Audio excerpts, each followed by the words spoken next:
Sometimes I like to run and hide, but I know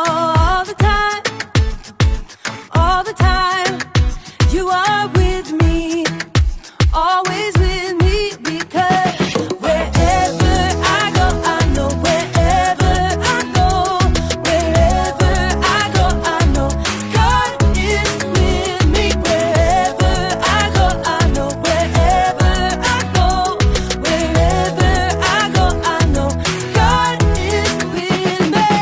Whoa, whoa, whoa, with me, with me. Whoa, whoa, whoa, with me. He's whoa, whoa, whoa, with me, with me. God is with me. When I am playing in my room, it doesn't matter what I do, 'cause I know all the time, yeah, all the time, you are with me, always with me, because wherever I go, I know wherever I go, wherever I go, I know God is with me. Wherever I go, I know wherever I go, wherever I go, I know God is with me. Whoa, whoa, whoa, with me, with me. Whoa, whoa, whoa, with me. He is. Whoa, whoa, whoa, with me, with me. God is with me. Whoa, whoa, whoa, with me, with me. Whoa, whoa, whoa, with me. Always. Whoa, whoa, whoa, with me, with me. God is with me.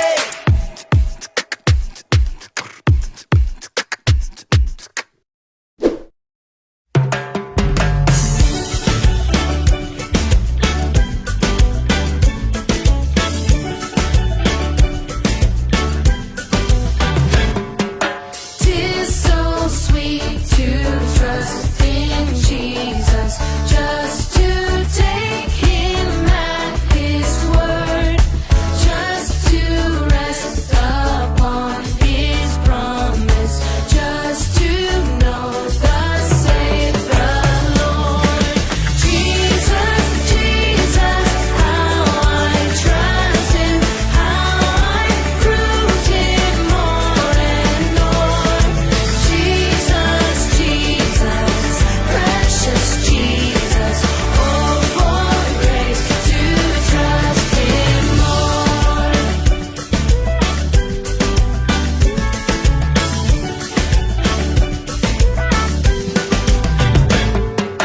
I'm so glad I learned to trust You, precious Jesus, Savior, friend. And I know that You are with me, will be with me to the end.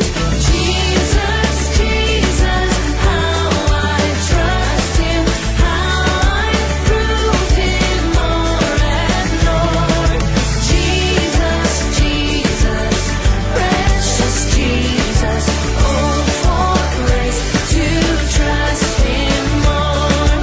Oh, for grace to trust Him more. Oh, for grace to trust Him more.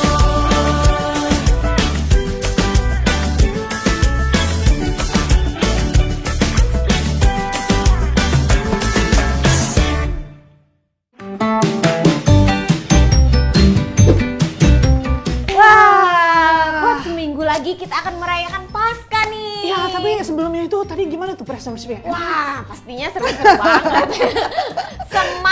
Semangat pagi, betul. Iya bener Coach Tony, seminggu lagi nih kita akan ngapain Coach? Biasanya ya, padahal kalau Paskah itu kita cari telur ya. Ada games betul. yang menghias telur, makan telur, cari telur, semua berhubungan dengan telur ya kan. Tapi tahun ini kita belum bisa melakukannya Iya. bersama-sama nih adik-adik. Wah, iya kangen banget ya. Gimana dengan adik-adik nih? Pasti kangen juga ya. Bisa melakukan hal-hal seperti itu ya, games-games seperti itu ya bersama lagi ya. Iya dong, tapi yang lebih penting dari Hari Paskah bukan hanya inget gamesnya, Betul. tetapi Paskah itu mengingatkan kita semua bagaimana perjalanan Yesus Kristus yang telah menderita dan mau mati buat seluruh manusia di bumi ini, termasuk Coach dan juga adik-adik. Yes, betul banget. Nah, Coach Noni, hari ini kita tuh semua akan mendengarkan bagaimana akhirnya kita semua bisa terbebas dari hukuman dosa dan memiliki hubungan kembali dengan Bapa Surgawi. Nah, hari ini kita akan belajar dari kitab Matius 26 ayat 17 sampai 56. Setelah Yesus dielu-elukan saat masuk ke Yerusalem, ada yang masih ingat nggak adik-adik di rumah bagaimana kejadiannya? Masih ingat nggak Coach? Betul, waktu itu ada banyak orang berkerumun, bersorak-sorai, Hosana, Hosana, diberkatilah dia sang raja yang datang dalam nama Tuhan. Benar, kemudian Yesus merayakan perjamuan Paskah bersama murid-muridnya. Ketika mereka sedang makan, Yesus mengambil roti, mengucapkan berkat, memecah-mecahkannya, lalu memberikannya kepada murid-muridnya dan berkata, "Ambillah, makanlah, inilah tubuhku." Sesudah itu Yesus mengambil cawan dan mengucap syukur lalu memberikannya kepada mereka ya kan, dan berkata, "Minumlah kamu semua dari cawan ini, sebab ini adalah darahku, darah perjanjian yang ditumpahkan bagi banyak orang untuk pengampunan dosa." Tetapi murid-muridnya tidak memahaminya, dan itu adalah nubuatan tentang apa yang akan Yesus lakukan bagi mereka dan seluruh umat manusia, yaitu tubuh Yesus akan dipatah-patahkan dan darahnya akan ditumpahkan. Setelah perjamuan bersama murid-muridnya, Yesus pergi ke Bukit Zaitun dan murid-muridnya mengikuti Yesus. Ketika mereka sampai di Taman Getsemani, Yesus menyuruh mereka untuk tinggal di sana dan berdoa. Sementara Yesus pergi agak menjauh untuk berada sendirian.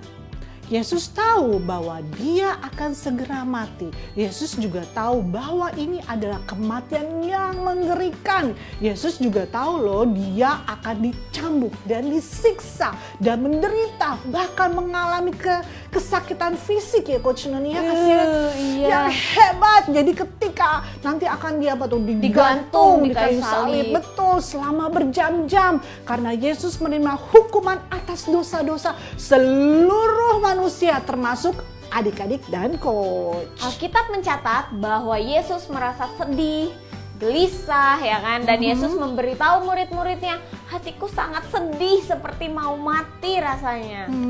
Wah, adik-adik tahu nggak nih, saking menderitanya, keringat Yesus itu jatuh ke tanah seperti tetesan darah. Aduh. Wah, kasihan sekali ya adik-adik ya.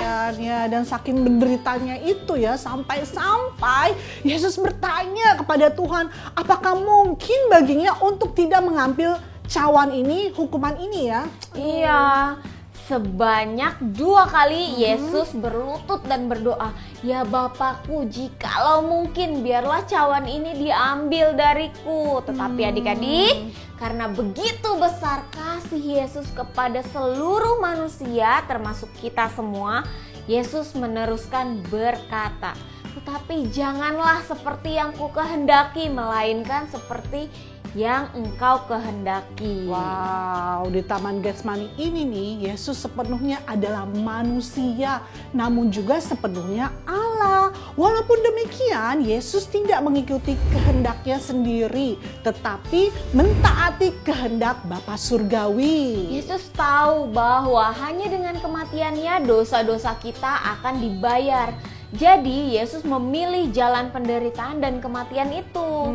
Dan karena ketaatannya, semua dosa-dosa kita dapat dilunasi dan kita bisa berdamai dengan Bapa Surgawi. Wow, Yesus membuat pilihan untuk menyerahkan nyawanya bagi kita atas kehendaknya sendiri, sebab tidak ada yang memiliki kuasa atau wewenang untuk dapat mengambil hidupnya. Untuk itulah adik-adik dan Coach bersyukur atas ketaatan Yesus yang telah mau mengambil cawan hukuman dosa-dosa bagi kita semua, sehingga kita boleh diselamatkan dari hukuman dosa selamanya.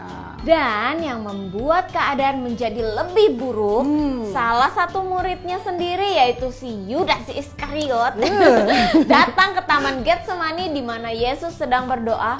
dan murid-murid lainnya tertidur, membawa kerumunan tentara loh si Yudas itu untuk menangkap Yesus. Wow, sebagai tandanya nih kepada pasukan itu, Yudas mencoba memberi Yesus ciuman di pipinya sehingga para prajurit itu tuh tahu siapa sih yang namanya Yesus yang harus ditangkap.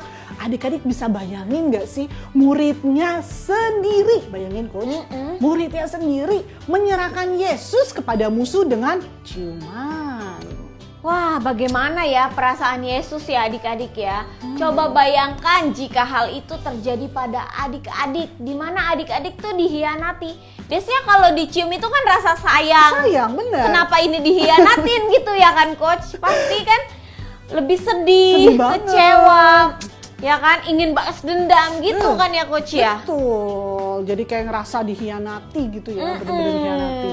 Karena pekerjaan Yesus yang sempurna telah selesai, yaitu apa coach? Kematian Yesus di kayu salib membuat penghalang dosa telah disingkirkan dan dikalahkan. Yes. Maka sekarang adik-adik dan juga coach tidak perlu merasa ditolak, kecewa, kepahitan, betul. sendirian lagi, Ya kan? ya kan? Sebaliknya atau enggak sebaliknya, adik-adik dan coach dapat menjadi dekat lagi dengan Bapa Surgawi. Wah, luar biasa, dan Bapak Yes. Surgawi telah berjanji bahwa Dia tidak akan pernah meninggalkan atau membiarkan kita. Yes. Bahkan Bapak Surgawi memberi kita Roh Kudus-Nya untuk tinggal di dalam kita selamanya untuk membantu dan menyertai adik-adik dan juga coach, yaitu Roh Kebenaran.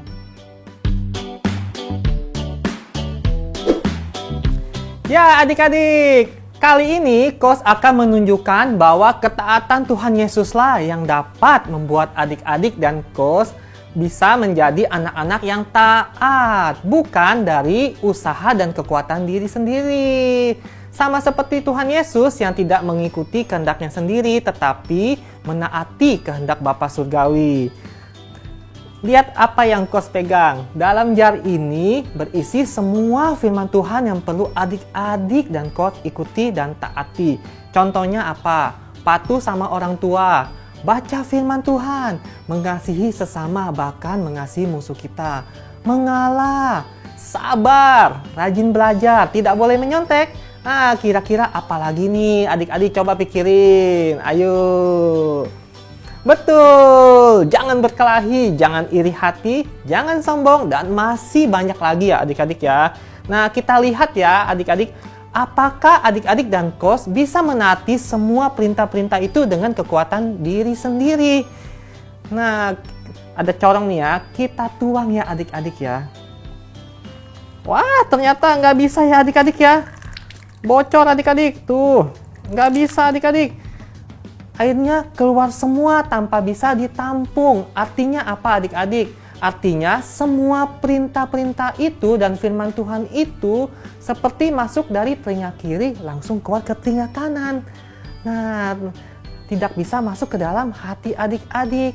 Seberapa kuat pun adik-adik berusaha, tetap saja adik-adik nggak ada kekuatannya untuk menaatinya, tuh bolong. Nah, mungkin kali ini adik-adik berkata nih ya, saya akan menaatinya.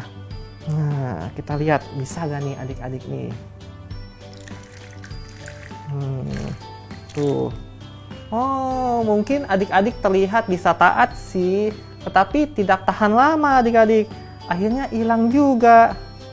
Oh, nempel tapi digoyang-goyang hilang. Oh, ya. Oh. Hilang. Mungkin adik-adik bisa taat untuk tidak bisa berkelahi ya. Berkelahi dengan apa? Dengan kakak, dengan saudara, teman, atau taat papi mami ketika diminta baca Alkitab atau berdoa. Nah, namun sayangnya nih, segala sesuatu yang dilakukan dengan kekuatan diri sendiri nih tidak akan bertahan lama adik-adik, karena kekuatan adik-adik dan Coach itu terbatas. Itu semua yang membuat perintah dan firman Tuhan menjadi sebuah beban untuk adik-adik lakukan. Nah, ketika dimana adik-adik akan senang jika menaatinya. Tetapi sebaliknya, adik-adik akan sedih dan merasa bersalah jika tidak bisa menaatinya. Nah, berbeda nih dengan hidup adik-adik yang telah menerima Yesus Kristus sebagai juru selamat adik-adik dan kos, di mana hidup Kristus ada di dalam hidup adik-adik dan kos, sehingga ketaatan Yesus yang taat sampai mati di atas kayu salib ada juga di dalam hidup adik-adik dan kos. Nah, inilah hidup Kristus yang taat sampai mati di atas kayu salib untuk menebus dosa adik-adik dan kos ya. Dari semua dia menebus dari semua hukuman dosa yang tidak bisa dilakukan adik-adik dan kos untuk menebusnya. Hanya Tuhan Yesuslah yang bisa menebusnya. Nah, mari kita lihat ya. Kita tuang firman Tuhan ini dikit demi sedikit. Apakah akan bocor seperti yang tadi atau tidak nih? Kira-kira gimana nih adik-adik? Kita lihat ya. Wah, nggak bocor ya adik-adik ya, nggak netes ya. Terserap lu adik-adik, luar biasa ya adik-adik ya. Terserap firman Tuhannya, terserap dan diterima dengan mudah. Wah, luar biasa ya, tanpa merasa sulit dan tidak mau untuk menaatinya. Gampang adik-adik. Nah, kita lihat. Ya, tuh. Kita coba lagi. Terserap dengan mudah adik-adik. Tuh, terserap adik-adik. Luar biasa ya adik-adik ya. Kok bisa gitu ya adik-adik ya pertanyaannya? Ya, karena bukan ketaatan adik-adik dan kos lagi yang melakukannya, tetapi ketaatan Kristus yang ada di dalam adik-adik, sehingga semua firman Tuhan maupun perintah Tuhan bukan lagi sebuah beban untuk ditaati, tetapi untuk dijalani dan menjadi kesukaan dan dilakukan dengan mudah. Ya. Nah, karena tanpa ketaatan Kristus yang diberikan dalam hidup adik-adik dan kos, semua ketaatan menjadi beban yang sulit untuk dilakukan ya. Nah, ingat ya adik-adik ya, tanpa ketaatan Kristus yang diberikan dalam hidup adik-adik, semua ketaatan menjadi apa? Sebuah beban yang sulit untuk dilakukan. Ya, ingat ya adik-adik ya. Amin. Nah, betul banget ya kan? Terima kasih. Kita harus bersyukur kepada Tuhan karena Dia ada di dalam kehidupan setiap kita. Yes, betul. Untuk menemani kita menjalani hari-hari. Sekarang waktunya ayat hafalan di dalam Filipi 2 ayat 8. Dan dalam keadaan sebagai manusia, ia telah merendahkan dirinya dan taat sampai mati, bahkan sampai mati di kayu salib. Oke, sekali lagi adik-adik ya, di Filipi 2 ayat 8. Dan dalam keadaan sebagai manusia, ia telah merendahkan dirinya dan taat sampai mati, bahkan sampai mati di kayu salib. Wah, udah berakhir nih ketemu adik-adik nih. Iya, padahal kita masih merasakan suasana Paskah. Iya. Walaupun sebentar lagi ya Coach ya.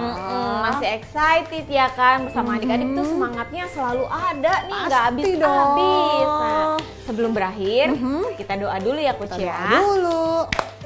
Tuhan Yesus, terima kasih atas penyertaan-Mu. Terima kasih karena Engkau mau tinggal di dalam setiap kehidupan kami. Terima kasih Tuhan, Engkau bersedia mati di atas kayu salib demi menebus dosa-dosa kami agar bisa tinggal di dalam kehidupan kami.